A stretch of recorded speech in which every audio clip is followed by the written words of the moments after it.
Good morning and welcome to Beware of Spoilers. I am Adam on this Easter Sunday, April 20th.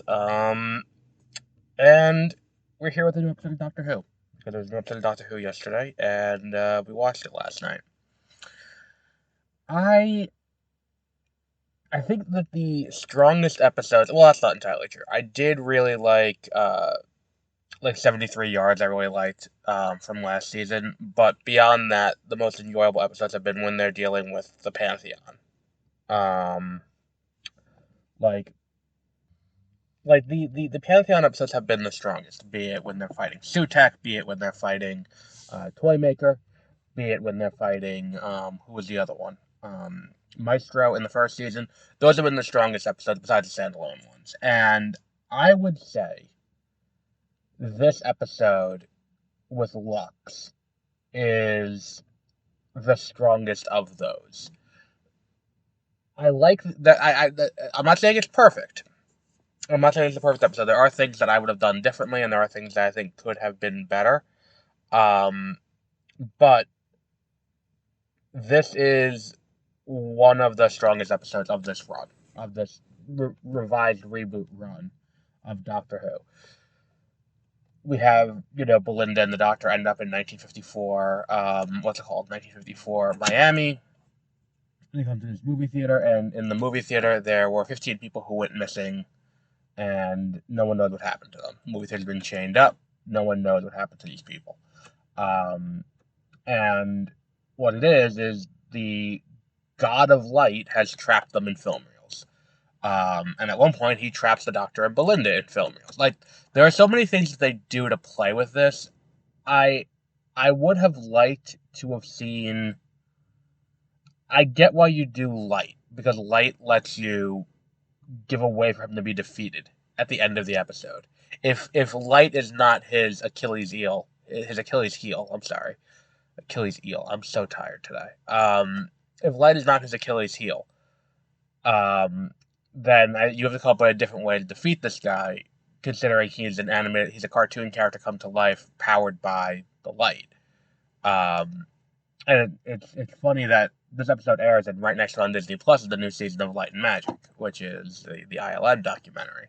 Um, because when we talk about movies, it's the light going through the film reel, and that is what makes the picture. And if you move it fast enough, it creates a moving image. And so all of that tracks, but the episode takes this detour in the middle where the Doctor and Belinda get trapped in the film reel, and what ends up happening is they end up having to mess around with the semantics and basically break the fourth wall.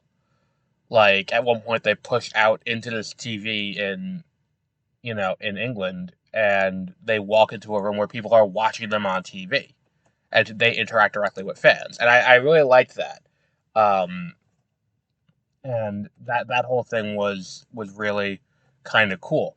The issue is, it feels like it's trying to do both. It feels like it's trying to do both this thing with light and what light is, because that's what the resolution is. Is like sunlight is what does it. He becomes the infinite, and when he's the infinite and you are nothing. Like, that is one thing, and then also it's like, oh well, we got to break the frame. Okay, we got to push the frames. Okay, we got to that whole thing feels very different and diametrically opposed. Like, not diametrically opposed. That's the wrong word, but like, I wouldn't even say they're conflicting, really. I would just say they're fundamentally different plot points. And considering that, like, I like that we're fleshing this out. I don't remember if it was ever explicitly stated that Sutek was one of the Pantheon. Um, and the other thing I'm not overly thrilled about is, I said it last week, I think Mrs. Flood is going to end up being, like, a writer. And that's going to be her thing. She's a writer, and that's what this is. Like, we've seen this before, the meta nature of fiction, where you can do, when you have all these conflicts, man versus man versus nature, man versus self, all that stuff. The postmodern take on that is you have, of man versus God, is man versus the writer, man versus the creator, and I think that if that's what this character is going to end up being, it would make sense for her to be there and be like, look what's going to happen right here, and that moment. Um, her taking a more active role as he's continuing to kind of go through the Pantheon, and just like, oh, well, we beat this guy. Okay, well, we beat this guy. Okay, well, we beat the Maestro. Okay, well, we beat this one. Let's just keep going through and continue to just wipe these people out. It would make sense if he would take a more active role as he continues to move through them. Um, I'm interested to see what that looks like by the time we get to the end. And I think the thing is too, it's like the ending with the credits rolling and then it going to the people, like the fans who had that great moment, like they're sitting there, they're watching it. You got the one girl wearing the one guy wearing the fez. Oh no, the guy was wearing the scarf. You have the girl wearing the fez, and they're watching the show. And he's like, "Oh, well, what's your favorite?" And he's getting chummy with them, like, "Oh, what's your favorite adventure?" And they're all like, "Blink." And he's like, "Oh, not the one with the goblins, no, Blink. Oh, not this one, no, Blink." Like, um, and then Belinda's like, "What's Blink?" It's like, "Oh, so the entire thing is they can't blink." And she's like, "Oh, that sounds riveting." Like, um, like that whole thing was kind of amusing and all of that. But then when those characters kind of like resign themselves to death, it's like they're just a creation of this. I think they're going to come back into play later on down the line. These three, because I don't think you do that thing at the end with the three of them. Oh, look, we're still alive. Like, because that's going to be something where it's like I think what it's going to end up being is Mrs. Flood's been pulling the strings the whole time, and everything that they've kind of encountered up until this point has been Mrs. Flood trying to prove that they are worthy of her to deal with, or something of that nature. Like she wants a good challenge, she wants the Doctor to be able to prove that he can handle it and take her on. She wants that inevitable confrontation between them, and you can't get that confrontation if they die. So as the lesser of the gods are fighting, she's interfering to help because she wants to be the one to get that, be the one to take him down. And I think that's an interesting place to put that character. Again, this is all speculation. I don't know anything. I haven't this is just me based on how I'm interpreting it because I think that's the only way those characters continue to exist. It's a fun episode though. I really like the way they did it. Them becoming animated was really fun. And then them slowly rounding out as they start to develop, as they develop emotions and all of that. They go from 2D to 3D characters.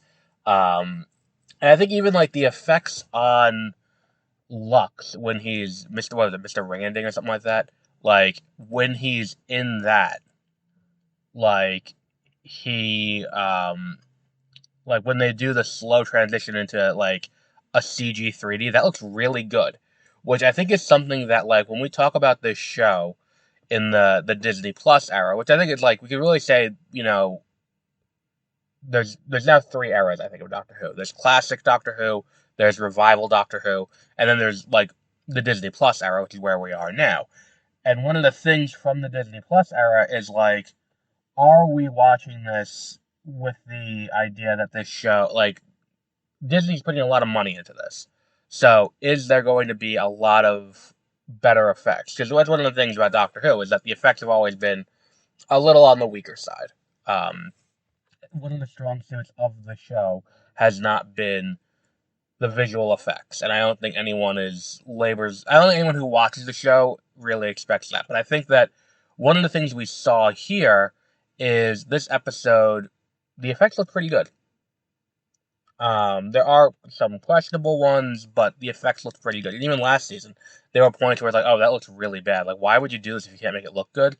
But at the same time, that's always been Doctor Who's kind of MO. Like, go back and watch any of the '06 episodes. Go back and watch any of the, even I would say, even through, like, what was it? Um, the mid 2010s, like around the 50th anniversary. The effects don't always look great there either. Um, and I think it's, as CGI became more prevalent, they tried to use it more. And sometimes you're better off just doing practical effects. They may be cheaper, and they may look better. But it is what it is. I would very highly recommend this episode. I think this is another great episode of this show. And we'll see what next week is. But we'll wrap up there for today. Let me look at my calendar to see what else we have, because I did not record this week's coming this week bit that I've been doing lately. There's my mouse. This week on the calendar, that is May. April. Tomorrow morning we have The Last of Us, episode 2. And then on this show, we have The Accountant 2 on Friday, and then On Swift Horses on Saturday.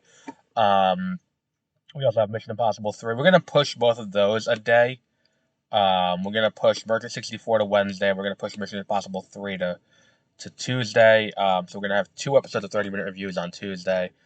Mission Impossible 3 and Preview Night, which is where we're going to talk about the special preview they're doing for, what's it called? The special preview they're doing at, what's it called? I think it's just AMC, where they're showing off some of the stuff from CinemaCon. So we'll be talking about that at that point. But we'll wrap up there for today.